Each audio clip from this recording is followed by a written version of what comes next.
Why on earth did the Guardians trade Nolan Jones? You are Locked On MLB Prospects, part of the Locked On Podcast Network, your team every day.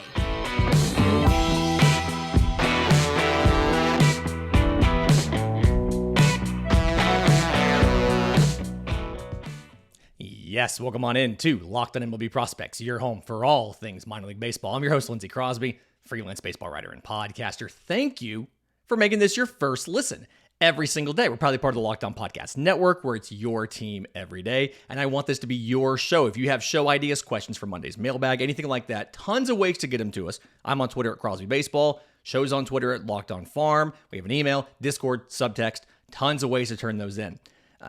Hopped on with Paul Holden of Locked On Rockies for today's show. The Rockies season is essentially over, but they've had some of the breakouts at the major league level. Ezequiel Tovar, Brenton Doyle's given good defense. Nolan Jones has looked phenomenal in the outfield, as well as some interesting players in the minors and some guys going to the Arizona Fall League. So enjoy. Cold open. There it is. There we go. Little tech magic there. Finally got it all figured out here. Crossover episode between Locked On Rockies and Locked On MLB Prospects today. We are looking at the Rockies rookies, what they did this year, how excited we should be about them. Plus, there was a shakeup in the minor leagues, so we got to talk about that and also take a look at the fact that, hey, this team made some moves for some arms. Maybe there's pitchers to talk about, or at least depth there. And I got to ask Lindsay an important question of what is the Fall League, why does it matter, and who are the Rockies we should be watching? But Lindsay Crosby, host of Locked On MLB Prospects, is here. And Lindsay, that Ronald Acuna guy, he's pretty good at baseball, huh? Yeah, he's not bad. He's not bad at all. Oh, man. I tell you, some of my biggest episodes this year were me just lamenting that the Braves were a lot better than the Rockies, and Braves fans would always just come out and be like, hey, loved the pod. Couldn't agree with you more. And it was basically me just saying, the Braves are really high and really good. The Rockies, not so much. But one thing for the Rockies, and something that I think was really encouraging this year is two young guys especially, but a lot of rookies got to play for the Rockies this year and have made significant contributions to the team. So overall, what are your views of the the rookies the Rockies had and the players at the major league level? We'll go lower here in a little bit, but I want to talk Tovar, I want to talk Jones, I want to talk Doyle. Overall, take the record out of it. How are you impressed? Are you disappointed by the young guys with the Rockies? What do you think? So, for the most part, I'm impressed. For Tovar, that's a scenario where started the year off, wasn't doing a whole lot of hitting. But you look at where he is right now, he gave you very, very good defense. I mean, was it 97th percentile defense as far as outs above average, arm strength, fielding percentage, all of that. And then 257, 292, 417. Leading the team in RBI. Lead the team in RBIs. Like, the power production wasn't necessarily there. He didn't walk a ton, but he successfully showed he can be a contributing major leaguer in ways that are not just his glove. Because we knew the glove was good, right? Like, we knew he could play good defense, but he kept the defense going while also giving you offensive contributions. And if there's yes, it's an 81 OPS, but OPS plus, but at shortstop, especially, there, you don't have to have 120 OPS plus to be positive. And Ezequiel Tovar had a good year. Not as good of a year as Nolan Jones had, though. Oh, my gosh. He's got to be one of the sleeper stories of, he's lost in his Rookie of the Year campaign is lost in the Rockies record, right? I mean, because if he was on a team that was fighting, if say the Rockies are fighting for a postseason thing, I don't think he overtakes Corbin Carroll. I'm not saying that he is the Rookie of the Year, but I'm saying more people are talking about Nolan Jones. He's definitely getting votes if he's on a team that's probably not Cleveland. Yeah, and Colorado. And it's something where he was a top prospect with Cleveland and it didn't work out. And everybody just kind of forgot that, he used to be a top prospect for a reason, right? Like, the tools are there. It just took him a little bit longer to come into them and a change of scenery than it does for a lot of other guys. But, batted almost 300 this year. Like, what more could you have wanted from an outfielder who had fallen down the prospect rankings that you got for almost nothing, right? Like, 292, 387, 540 slug with 20 home runs and just as almost as many outfield assists. It's the kind of thing that if he was playing somewhere besides Colorado, like if he was playing in LA, you just seen him on SportsCenter every third night because he's hitting bombs, he's throwing guys out at the plate. It's amazing. Yeah, and he's doing that rate of less appearances as well. Mind you, Nolan Jones had to come back up with this team. He didn't get as much time with this team at the beginning of the year. He had to come back up, and with the Rockies kind of sending up and down. But when the Rockies fully pivoted away from veterans on expiring contracts and since handed the keys to Nolan Jones, is he the one to be the most excited about? Do you think the ceiling is higher for Jones, or is this really should we really even be looking at it this way? Should we just be more excited that both Tovar and Jones have if this is the baseline, I'm pretty excited for where it can go from here. Yeah. To me, it's something where I think you're more excited about Nolan Jones because he showed both offensively and defensively that he's a contributor. Ezequiel Tovar, understanding the age, right? Like there's some caveats there where we know he's one of the youngest players in the majors and he's going to grow into some more of that power. You're going to see that slug come up from 417 just as he gets his man strength to him. Nolan Jones was something where, again, he cost you almost nothing and he worked out better than you could have ever hoped for. I mean, a 292 batting average is really good for like that plays on every single team. Never mind. I think Jones kind of showed you the ceiling is higher. Tovar showed you the floor was not as low as you expected, and there's plenty of projectable ceiling. Jones showed you that the floor is higher and the ceiling is really high as well. And then that's not even getting to Brenton Doyle, who showed you everything but the offense. And that's another one, like you can imagine if he puts it together offensively, as far as hitting breaking balls and hitting off-speed pitches, you all of a sudden have this trio of really young, very, very talented breakout players that's the core of the next competitive Rockies team. And let's go there. Let's go to that next level because I think Jones and Tovar are the stars of this year.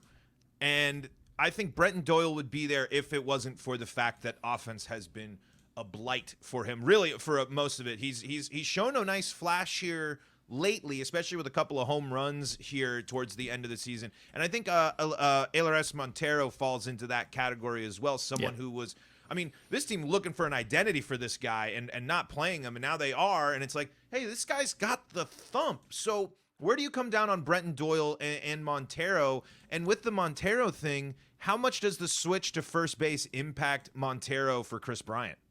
So for, I guess, Doyle first, he showed us that physically he is as talented as we thought he was. And offensively, it's not something that can't be worked on, right? Like the issue that Brenton Doyle really had, if you break it down and you look into it, was he did okay against fastballs. I don't think he was necessarily that great, but he held his own against fastballs. But it was something where breaking pitches and off-speed pitches, he's swinging and missing 40-something% of the time on both, right? And it's something where that can be improved. The pitch recognition can be improved. Is he going to hit 292 like Nolan Jones? Probably never. But is he going to do better than his 195? He showed that he has it in him. And when you look at all of the quality of contact metrics, as far as when he actually makes contact, it's pretty good, right? His barrel percentage is still like 51st percentile, despite his batting average being so low and everything. Like he's making good quality contact. He's just not making contact enough. And so like he showed you that there are things to like. There obviously is work to be done, but if you can unlock even 80% of his offensive potential, you have a solid middle to back half of the order hitter that can also, oh, by the way, give you 99th percentile range and arm strength and defense in center field. And so like the only arm field, mind you. Yeah, at Coors Field. The only arm stronger than Brenton Doyle's in the outfield is Nolan Jones's arm in the outfield. And so, like, you have two guys that can cover a ton of ground and can throw anybody out at any base at any given time. And it doesn't hurt that one of them is already hitting fantastically and the other one has the potential to get there if you can just iron some stuff out. So, like, it's a great core. For Montero, I think that going to first base, it's defensively, obviously, it's a move down the spectrum and it's a move down on value. But I think what it does now is it gives you the ability to take Bryant and move him around and, one, use some of that versatility, but then also you don't necessarily need to lock him into playing either a corner outfield spot because you've got Jones or a corner infield spot because now you have people to play first and third, and you can kind of give him his rest days. You can DH him some. You can work him in the lineup when he's comfortable, and when he's not, fall back to that DH thing. It's going to help him stay in the lineup more.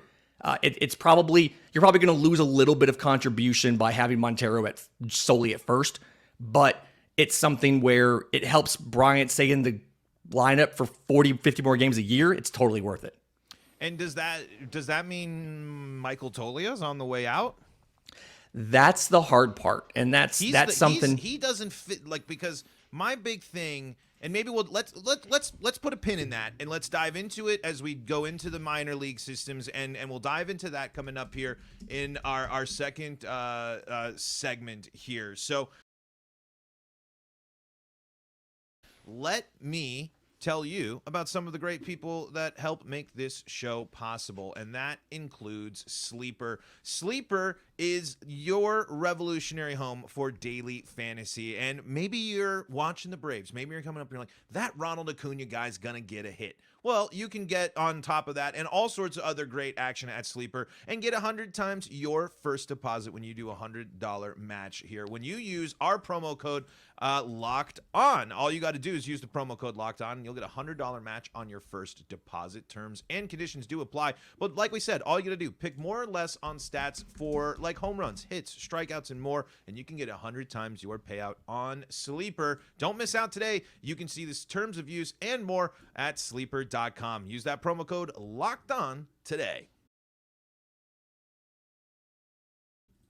This is the Locked On Podcast Network. We are free and streaming on your favorite streaming services. I'm on the Locked On Rockies YouTube channel. I'm Paul Holden. That's Lindsay Crosby. He's covering every single farm system, all the way down to the international leagues and everything. Lindsay Crosby has you covered here with the Locked On MLB prospects. He's also, I believe, you also cover Auburn baseball and Braves baseball, correct? Yes, I write for Sports Illustrated covering Auburn baseball, so that's college baseball, obviously, and then covering the Atlanta Braves. And it's always fun at the beginning of the year to try to divide that and make sure I'm adequately covering them both. I'm getting help this year, so, but yes, it's a lot of watching baseball in my house. Yeah, and you get to watch even more baseball here as the postseason rolling on. Lindsay's going to be keeping you covered here on all things, lots of stuff.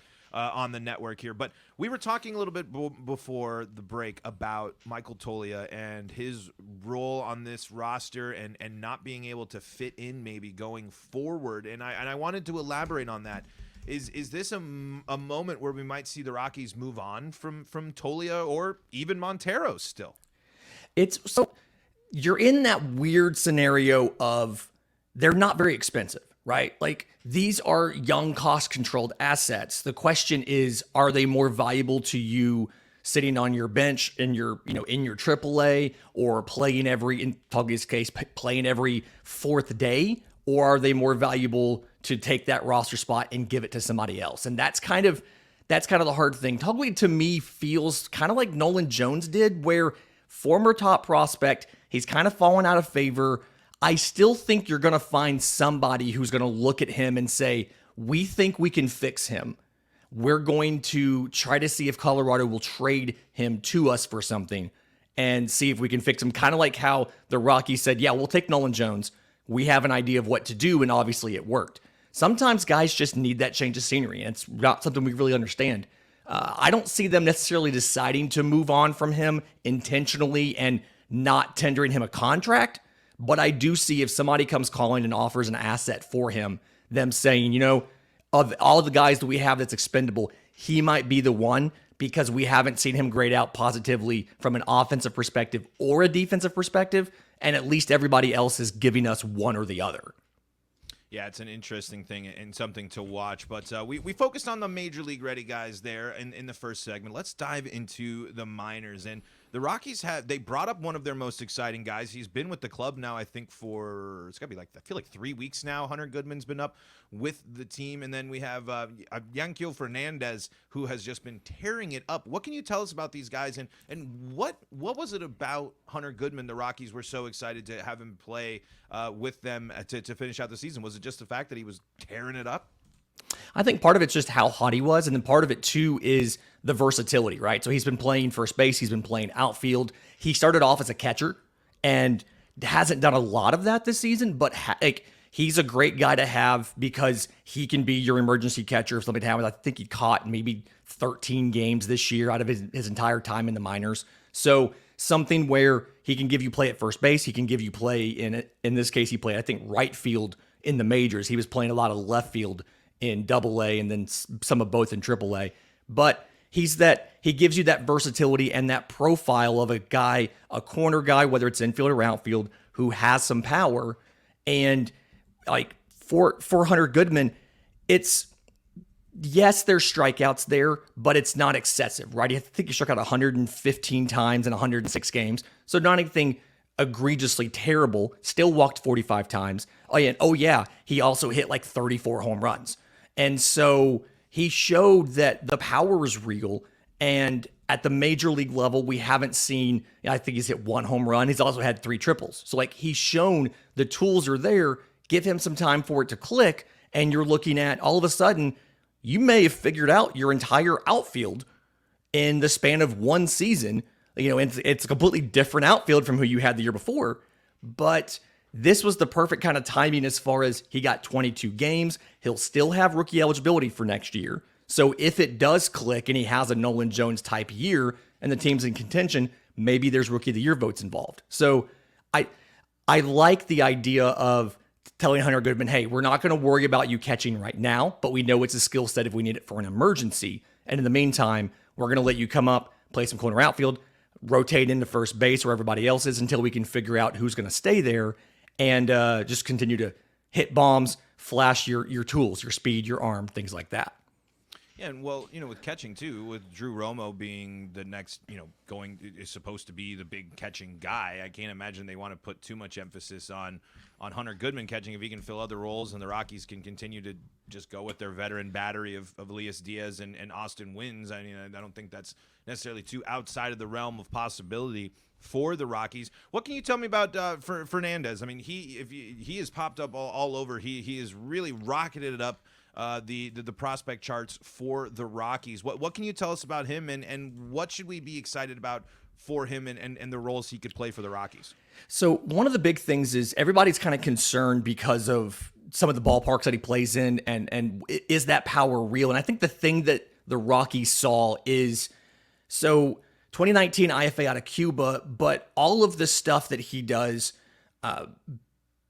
outside of the stat line, right? So all that stuff is real. His average exit velocity was like 91 miles an hour. His 90th percentile exit velocity is like 108th. And he's got a little bit of swing and miss, a little bit of chase, but nothing's bad. And he's not striking out a ton. And so it was a guy who looked to be power at the expense of everything else. And now it looks like he actually is going to be a pretty decent hitter. I mean, he batted 265 between single A, high A, and double A. 265, 313, 486, 25 home runs, another corner guy. So you're starting to kind of stack up on the corner outfield options, but a guy who, again, has a good arm, an asset you need in the ballpark. It really feels like, let's make sure that these guys have some of the extra tools. And then if they can start to produce offensively, we now look like we have an outfield that can not only help us score runs, but can also help us take away runs. He's not an amazing runner, but he's a decent enough defender where, the plus arm plus the okay defense means he can score you some runs. He can also keep some off the board by gunning guys out at the plate or at third. And it feels like that's a little bit of a different dynamic. You know that you're not going to outslug everybody in Coors Field. So anything you can do to take runs off the board would be great as well. And that kind of feels like this is what he is now. He's like a classic power hitting corner outfielder. We're just going to load up on these types. And make sure that they can contribute defensively, unlike what a lot of guys usually end up doing. Yeah, I mean, it'd be interesting to see. I mean, it just seems like the log jam will happen in the outfield here eventually. They're going to have to figure something out because we're going to talk a little bit about this in segment number 3. Zach Veen, hopefully on the horizon, and Benny Montgomery as well, 2 big outfield prospects as well. Before we go to break, is there anything of note from the pitchers that the Rockies brought in at the trade deadline? I mean, again, they weren't blow your socks off prospects, but the Rockies added a whole bunch of pitching into their farm system, and for them, that can't be a bad thing. Yeah, it's always something where a lot of these guys that we've seen have it took some adjustments when they got into the system, right? Just trying to adjust to a new organization. Obviously, they're young guys, but also some of the demands of these are the minor league parks you play in. These are some of the issues that you face with that. But I like the group. And then they've also gotten really good just debut in the organization since then from one of the draft picks, Cole Carrig as well, 2023 second rounder. He's played some shortstop and center field. They're converting him to catcher. And he came out like OPS over 1,000 in his limited time after the draft. So they've brought in a lot of guys recently, whether it's trades, whether it's the draft, who have started producing pretty quickly. And so you have to feel good about going forward in the future with some of these guys, like a Carson Palmquist or a Gabriel Hughes, or in this case, like a Cole Carrig. Yeah, I'm intrigued to see how it goes, and I'm intrigued to see how the Rockies handle the trade deadline next year as well, with what this team will look like there. But let's look to the fall, and then I have a surprise sneak question I'm going to sneak on you here in the last segment, but I'm not going to tell you what it is. But we're going to talk fall league, get a quick crash course in the players going there and what they need to do in the fall league.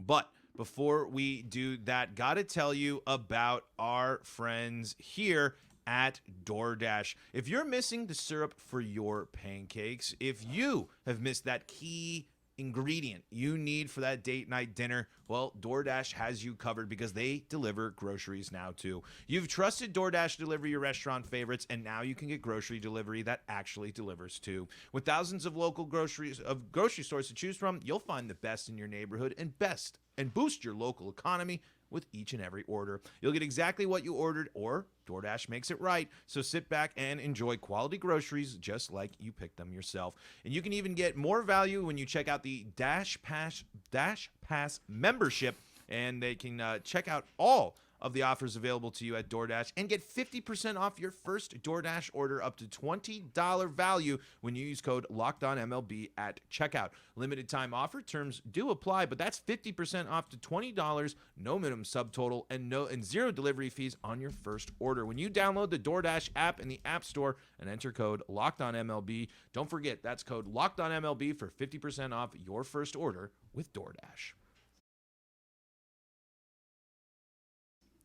Paul Holden here, joined by Lindsay Crosby on the Locked On Podcast Network. Locked On Rockies host Paul Holden, I should say, for that. And, of course, host of Locked On MLB Prospects, Lindsay Crosby. Lindsay, I want you to give me the brief crash course on the Fall League, who to watch, what is it, who do we need to watch, and what do the Rockies players need to handle at this point in their development that are going to be participating in the league? Quick primer on the Arizona Fall League, owned by MLB. Each team in the Arizona Fall League gets their players from 5 different MLB organizations. The coaching staffs are made up of minor league coaches from those same organizations. And so it's a chance to get your prospects into a different environment. Sometimes just moving environments almost serves like a change of scenery for them. It's a chance to get them like an outside set of eyes on them to see if there's something maybe that you've missed that another coach can pick up.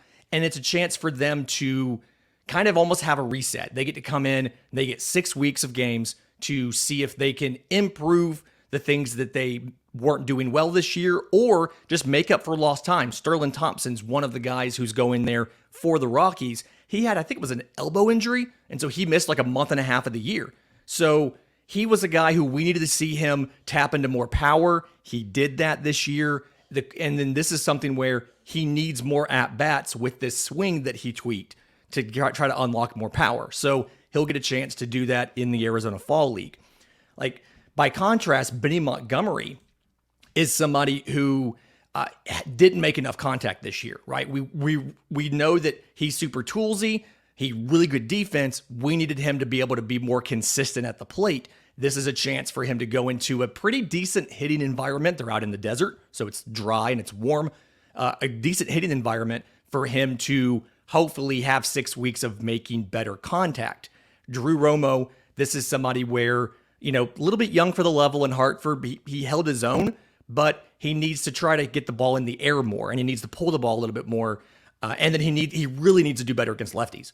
And so all of these guys, they've had a chance to break down their seasons, what went right, what went wrong, and now they've got 6 weeks to go show you that they can work on those things in the fall league with really good quality instruction and around other top prospects.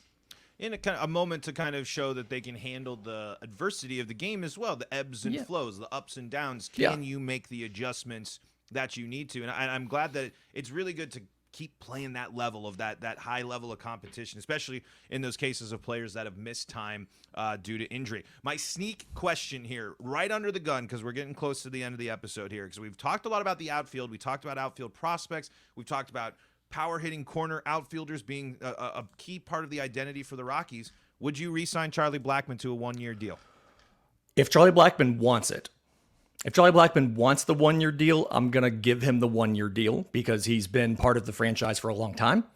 But you can't go 2 years. You can't go I feel like it can't be more than one. And a team option for the next year, but I don't think he takes that because the reports are he wants 2 to 3 years. And I don't know who's going to be giving Charlie Blackmon a 3-year deal at this point, but I could see the Rockies entertaining a 2-year deal, but I don't love it. Let me throw out, what if you do a 1-year deal with a vesting option that once he hits certain production or playtime milestones, it automatically vests for that second year. Gives you a little bit of insurance, gives him the ability to show that he still has it.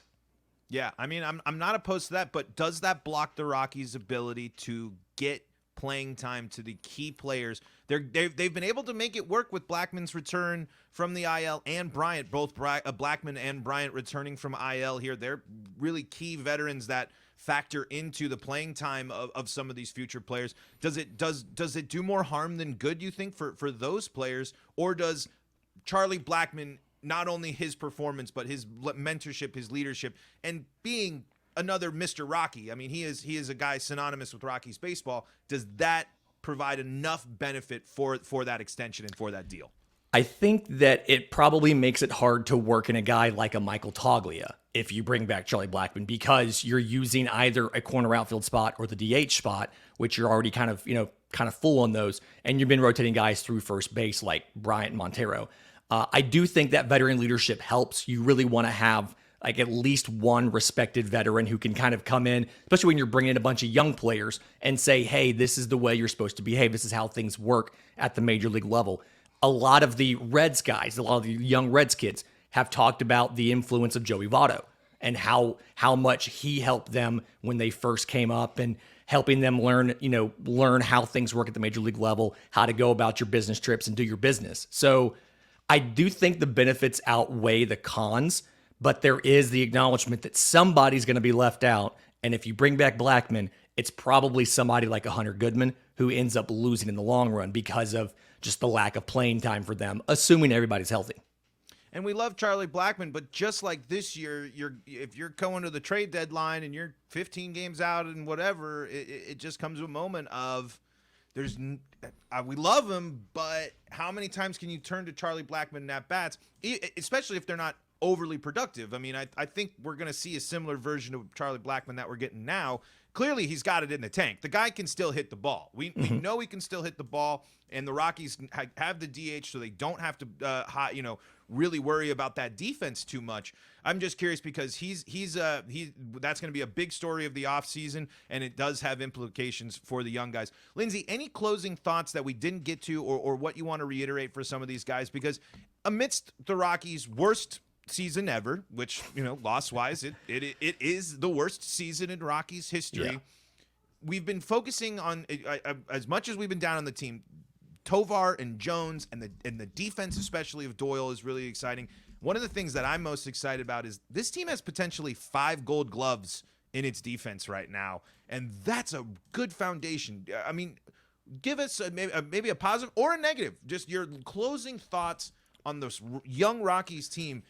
Because, again, I think the one thing that we really can give props for, especially in our conversations, because we've talked about this before, this team moved at the deadline, and that's not what we've been able to talk about before, and I think that's a key thing, too, as we're keeping in mind 2023 in general. Mm.